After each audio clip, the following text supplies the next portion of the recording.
Possible, ladies and gentlemen. Welcome to another edition of Defo on 5, the postscript to game number one of the NBA Finals. The Denver Nuggets in the Mile High City, 52-80. They have it imprinted on the court there for the other team to look at. And the Miami Heat, who are coming off a Game 7, an heroic Game 7 victory on the road against the Boston Celtics. And it's weird. I mean, if you're with a person long enough, do you begin to take on characteristics of the other person? Sometimes the characteristics that you would least like to inherit. But I think we've had one of those things with it's almost like the movie Face Off, right? Where Travolta and Nick Cage, just change identities physically. Because Nick Cage has got some process that he's been involved with in his criminal life that allows him to go ahead and look exactly like somebody else and act like somebody else. Because I think we've switched roles here, Mike Lubie Lubitz, after watching last night's game number one. How are you, Lubie? You, looking like you're spending a lot of time relaxing by the swimming pool.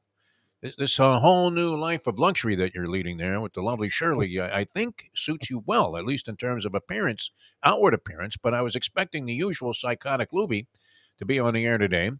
And, I'm normally the one that's optimistic, that looks at something that appears to be rather catastrophic and says, well, you know what, we got to see a couple more. But we have come out of this thing as if we have switched roles on the program. Let me ask you first, on this Friday, a degenerate Friday, how are you, Mike Lubie Lubitz? I'm fine. I mean, I'm not you. I never. You are not even shaken. I mean, we're not talking shaken, not stirred, but we're talking not even shaken, my friend. I mean, I'm not. Then that's the thing is, I'm not the guy that's like, oh well. If you look at this stat, I think that's a load of garbage. When a team wins, they should be happy, and when a team loses, they should be upset. Like I mean, that hasn't changed. I just, if you told me going into game one, Butler would not even what he scored, he would only shoot 14 times.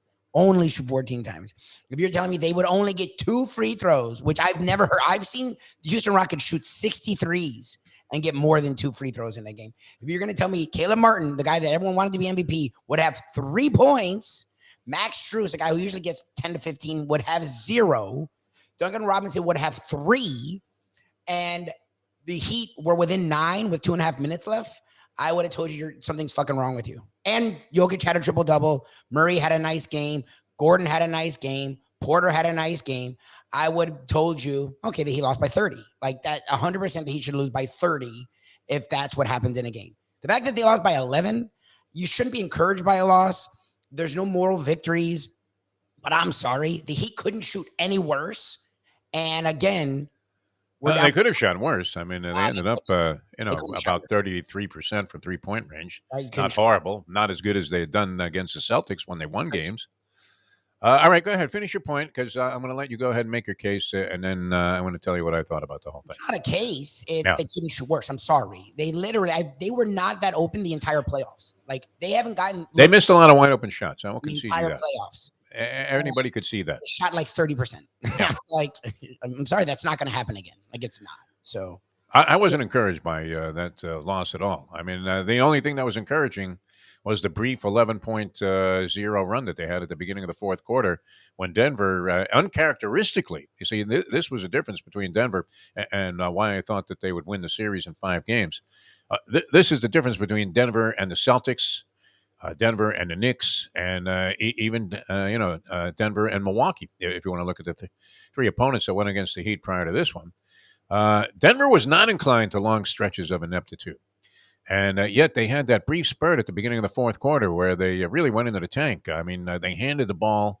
Who was it? Jimmy Butler under the basket. One of the Heat players was actually with the token pressure on the full court press. That never works.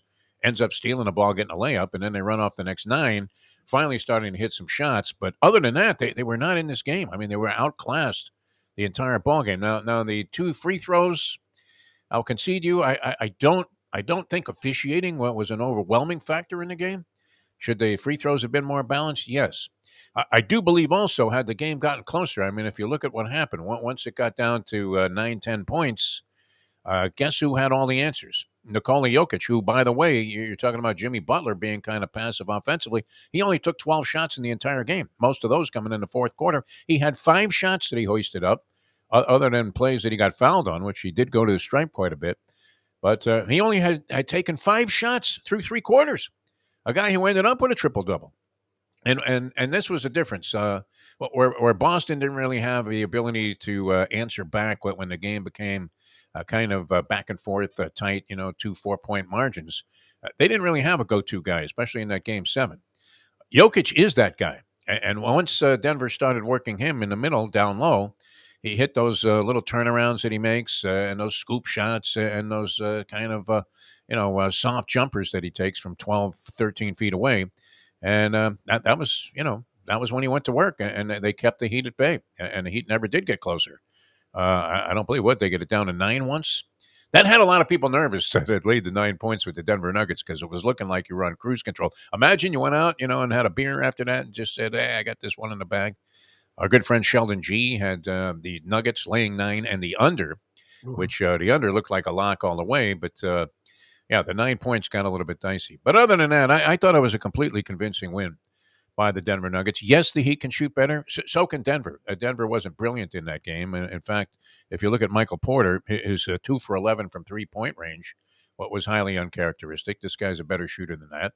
And I just, when they introduced the starting lineups and they put the graphic up there, I thought you were correct, Lubie. Your observation that was routinely dismissed and ridiculed, that the Celtics were not a much better team than the Miami Heat. You were right about that. They weren't a better team than the Miami Heat, and that ended up being proven as the Heat won the series. When I looked at the top 5 on Denver versus the top 5 for Miami, I mean, if you want to consider Bam and Butler a wash, I actually think that Denver has the edge with Jokic and Murray as their top 2 guys. 100%. And then the next 3 are clear cut better than the Heat's next 3 guys on the basis of consistency and the ability to, not have it be a surprise that they have like a huge performance. And then outside of that, the bench players are about the same. All right, Bruce Brown's an excellent player. That guy Braun, who comes off the bench, he's okay. Jeff Green was a contributor when he needed to be. But if you think about it, I mean, they're up 21 through 3 quarters. They give up that little 11-0 spurt. Yes, Denver went into the tank there, and the Heat have been scrappy in those kind of situations. In fact, didn't they steal the first 2 games in Boston after trailing badly, especially the second game? Very good at that. But it wasn't enough in this ball game. And whether or not they got to the free throw line or not, whether that was on them or the officials, sure, you can't imagine that through the course of 48 minutes of an NBA game, you're only going to have one situation where a guy was in the act of shooting and he got fouled. That seems impossible, and I doubt that will happen again. But I just thought the Heat were badly outclassed in that game. I mean, that business with Aaron Gordon abusing all of the Lilliputians on the Heat really showed that Mike Malone, realized you were texting me throughout that period of time, and with the great Mike Mayo, that geez, if they're going to rely on Aaron Gordon, they didn't need to. I mean, they exploited something that was just a blatant mismatch that the Heat couldn't handle this guy down low, and then once. Whatever the Heat did to try and take that away, because Gordon didn't do much the rest of the game after that opening spurt where he had 12 points. He only ended up with 16. But Jokic didn't have to do anything except distribute the ball. He looked like fucking Bill Walton in there, didn't he? I mean, it was amazing, that display of passes that he had out of the post. And he was so effective at that. And the Denver Nuggets were toying with the Heat at that point that he didn't really have to do anything. And then when he did, when it got a little tight and he had to go to work down low against the likes of Cody Zeller and even Bam, it was a mismatch. I mean, he just went to work and put the game away. So, as NBA games go, you're trailing by 20, you make a little run. I don't know that that's enough to say, oh my God, look, they were right in there. Right? I think the final score was a little bit of an aberration as to the way the game was contested. But I will give you this, and this is appropriate because we're here with Defo and 5 on 5 reasons. I was reading an article, 5 reasons you should be optimistic about the Heat's performance last night. You rattled off some of them, right? Before you do it, what I'll say is, do you want to take a shot at the 5 reasons? No, I'll let you do that. I don't think. No, you could. I mean, I think you could probably walk away from a loss going, yeah, like that bullshit they said when the Lakers found the answer. They didn't find the answer. If you double team Jokic, you're going to lose by 40. So they didn't find the answer, and that's what happened. The Nuggets demolished them. I don't think you should be discouraged if you're the Nuggets. I think you played your game and you won decisively. I think you should feel good after game 1. Yes. But if you're the Heat to me, Now 9-0 at home in Denver and 43-7 on the season. I think you should kick yourself because I've never seen a defense be so slack in my entire life in an NBA final. If that's the defense the Nuggets are going to play, then the Heat are going to have a goddamn field day. Like this drop bullshit is the dumbest thing I've ever seen. And Bam Adebayo is gonna average 30 in this fucking series. Like I don't understand that defense at all. And I think it shocked the Heat that they were that open. I've never seen players in an NBA Finals be that wide open for the duration of a game. And if you're telling me I don't care about the Cinderella, the clock, no, that's not true. If Strus is getting 10 wide open shots, he's going to hit 4. Eventually, he's going to hit fucking 4. If Martin is getting wide open shots, he's going to get 15. Like, I'm sorry, it's hard for me to believe that they're going to be that open again. Denver's going to score. Like, that's the thing. I don't know that they will be, though. I mean, you don't think it was, some of that might not have been lost on Mike Malone, who's a pretty sharp coach. But that's their defense. They play drop. Like, that's why Hero would annihilate the series if he was like, that's literally I never understood what drop was. It's leave them open. Drop is token pressure. Yeah. Yeah. It's not even. Open. It's we're not gonna. It's the defense. You made fun of me for Giannis, but I still wouldn't want to leave the shooters open. It was have 2 guys watch Giannis because he's not good at passing out of a double team, so you don't always have to worry about him hitting the open shooter. So you give your defense time to get to the open shooter. Their defense is no, we're gonna just treat you like you're the fat kid who doesn't know how to play basketball and assume you're gonna miss every shot. Shoot it, Johnny! Right, fat kid in the corner. And look, maybe the clock is struck and they never hit a shot again. I find that hard to believe. No, you can do too much worse. Guys that were especially egregious when it came to missing shots. I mean, Max Strus is a better shooter than 0 for 10, 0 for 9 from 3. A lot of those were wide open shots. Sometimes even, usually you give a shooter who just missed a 3-pointer out of the corner a second shot with a clear look at the basket. A good shooter is going to make that second shot. Strus was just abortive in terms of his play last night in that regard. All right, here are the 5 reasons that this gentleman outlined in an article. Open shots, all right, should be encouraged. That's number 1 on the Lubie list. No free throws, which was easily high on the Lubie list. Yes. A reluctant Jimmy Butler. Jimmy not taking that many shots again and not really asserting himself to the point where he had no free throws in the game. Now, that's highly unusual. And again, Jokic, and I looked at him like, damn, Jokic didn't only have 12. But Jokic will do that. Like, Jokic is okay having 12. Jimmy Butler can be a facilitator guy, and he still should have 20 shots. Like, I'm sorry. That's bad. Well, especially if everybody else is ice cold. You would have liked to have seen more from Jimmy Butler. When he started the game hot, he hit his first 2 shots, and you said, wow, this guy's on. Wow, this is really going to be something. Bam's aggression, you've been calling for that the entire season. You've been calling for that his entire career. In fact, I've been listening to you scream about Bam Adebayo for several years now. And the mystery of Bam Adebayo certainly was not on display last night as, that drop defense. You can't give this guy 13, 14-foot shots all day long. That would be insane, although he stopped hitting them later in the game. He was on fire early, and you thought Denver better do something about this or they're going to be in a pile of trouble. And, had he gotten any support from the usual suspects, all of the so-called undrafted, unheralded players that the Heat have featured and ridden the backs of throughout the postseason, probably, you would have had the Heat in a much stronger position at halftime instead of trailing by 17. And the other encouraging factor for this gentleman that was writing the article was that the Heat were not guilty of a lot of turnovers, leading to fast break points for the Denver Nuggets, who do like to run. But the offensive efficiency of the Denver Nuggets, with the exception of the beginning part of that fourth quarter, was enough to convince me that they're going to be, and we've been saying this throughout the playoffs, if you've been watching the West, who's going to beat Denver in Denver? I mean, they mowed down the Phoenix Suns with Durant and Devin Booker on fire. I mean, they couldn't have been playing any better in the postseason. You might have thought that Phoenix didn't have a lot of depth, but they had a big man, and they also had 2 guys that are great players in the NBA. Would you say, I mean, Durant's definitely going to be considered in the top 5 of NBA players. Is Devin Booker in the top 10? And you could have juxtaposed those roles because Booker was brilliant in the postseason, and they managed to easily dispatch them. And my question during that series was, can Phoenix win a game in Denver? And the answer was clear-cut no. And then you came back with the Lakers series, and you thought, can the Lakers win a game in Denver? And the answer was no. The Lakers put up a better challenge than the Heat did last night in their games in Denver. and still ended up losing because what happened? They went down low to their money man, Nikola Jokic, when the game got a little bit tight, and he consistently made baskets, much like he did in the ball game last night. I mean, he was good for 2 points almost every time down the floor when they got into kind of half court exchanges. And had the game been closer, I think you would have seen even more evidence of that. So I thought it was a convincing win by the Denver Nuggets. I think most people would have seen it that way.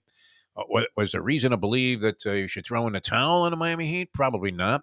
Can you see them winning a game in this series? Yes. Could you see them winning two?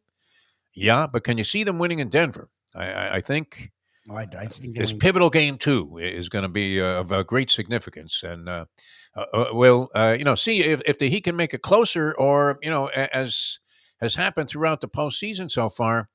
Denver, after convincing wins in the first game of series on their home wood, has been even more convincing in the second game. So it'll be interesting to see which way that goes. But would you completely discount the Heat? I don't think you can at this stage. But would you have to agree that Denver so far appears to be a cut above anything the Heat have faced, including Milwaukee? I think you'd have to say yes to that. Look, it was a convincing win, and it Yeah. was a bad loss. And I'm not grasping at straw. That's the thing. Like, if I was Tony Segreto, and I'm always, and we love Tony, but we make fun of him because it gets. You were accused of being Tony by Mayo last He has night. to be yeah, but Mayo is so in on the Denver sweep that he's not watching the series. Like, he's prone to opinions of yes, great extreme, and I don't know that I've seen a guy flip flop more than Mike Mayo. and I knew How did he cover sports all these years in South Florida and end up just thinking, after 2 minutes of the series, that the series was over? like he literally said Butler was the most aggressive Butler had been since this. I'm like, what are you talking about? I'm like, Butler shot 14 shots, and I get it. Jokic only shot 12, but again, Bam was defending the crap out of Jokic, and Jokic is like, okay, I'll score if I have to, but I don't need to. Like, we have four. Well, he had 10 assists in the first quarter. We have four dudes that can score. Like, I'm gonna just pass it. Like, that's not Butler. Butler will facilitate, but that's not his game. His game is being aggressive, getting to the basket, getting contact, getting to the line. Like, if you watch the game outside the first 2 minutes, Butler would go entire possessions without touching the ball. Like, he appeared to be less than. I don't know that he was a non-factor, but he wasn't enough of a factor. I mean, look, and he's done that in the playoffs. I'm not saying it's going to get better with Butler. I'm just saying that's what happened.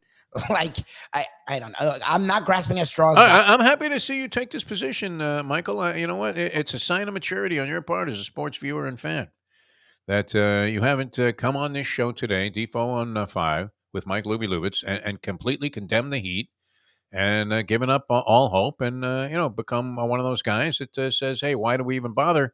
And start predicting Denver in 3 to win the series. What you did. Look, It looked like Denver in 3 for most of that game. It certainly was Denver in 3 quarters.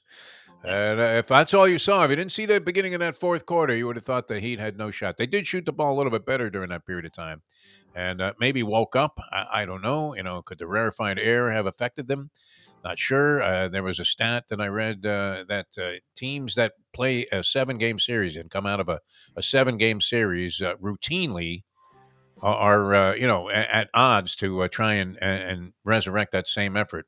But when they're facing another team that hadn't played a 7-game series prior, I think it's like about 70% that the team that wasn't involved in a 7-game series in the ensuing series ends up being the winner. So I don't know what you make of that. The rust factor certainly wasn't there for Denver.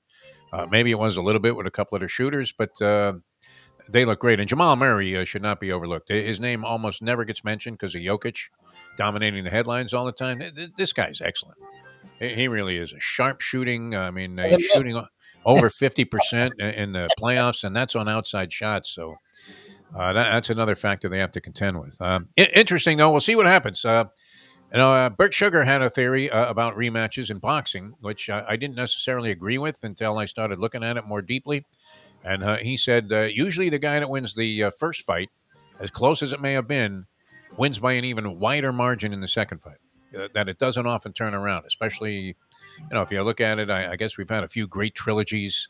You could look at Holyfield and Bowe, and obviously Gotti Ward. People always talk about a great 3-fight series.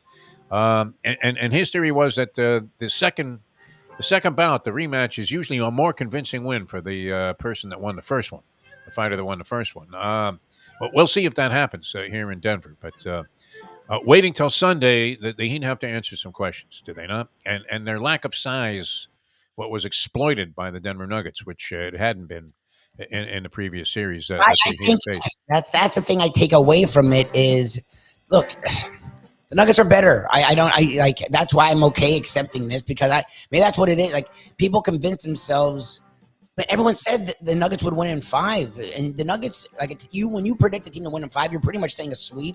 You're pretty much saying it's an overwhelming difference. So that's why to me, if I'm assuming it's an overwhelming difference, and you're telling me the Nuggets play their game, maybe they weren't perfect, but they played their game. He played like ass.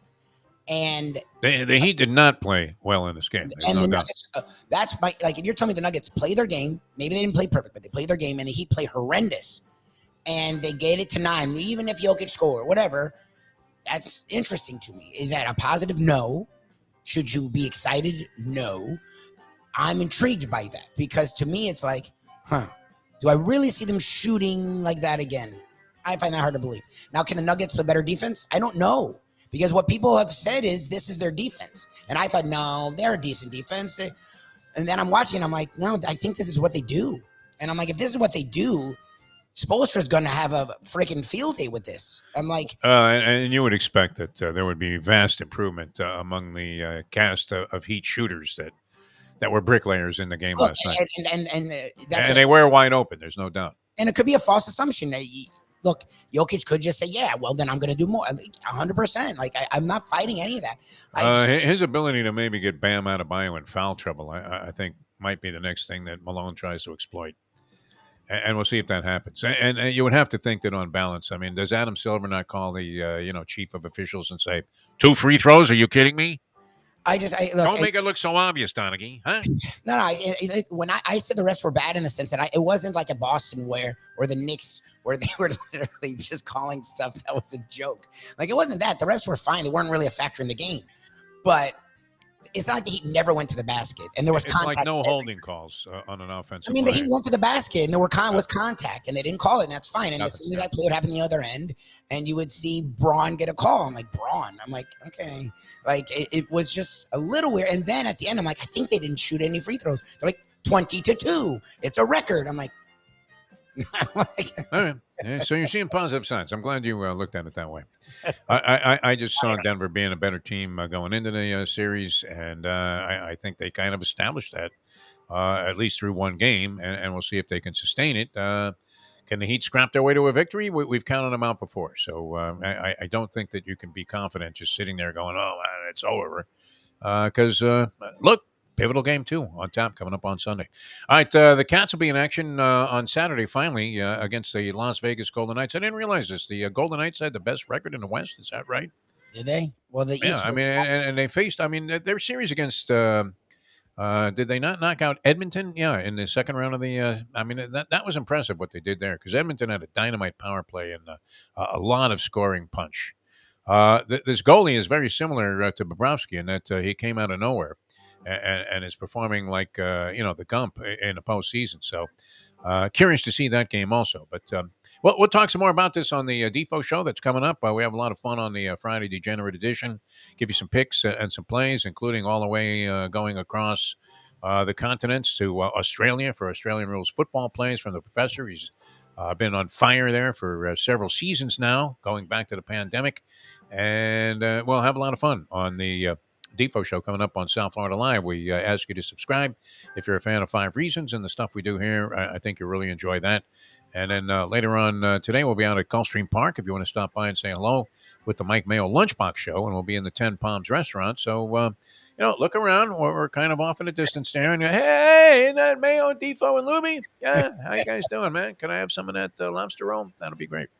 So we'll see you later on there as well with a outside physical appearance and a live show from Gulfstream Park about 12 o'clock today. All right, see you next time. See you next week. Good luck to the Miami Heat. Let's hope Lubie is right. And we'll see you on the next edition of Defo on 5.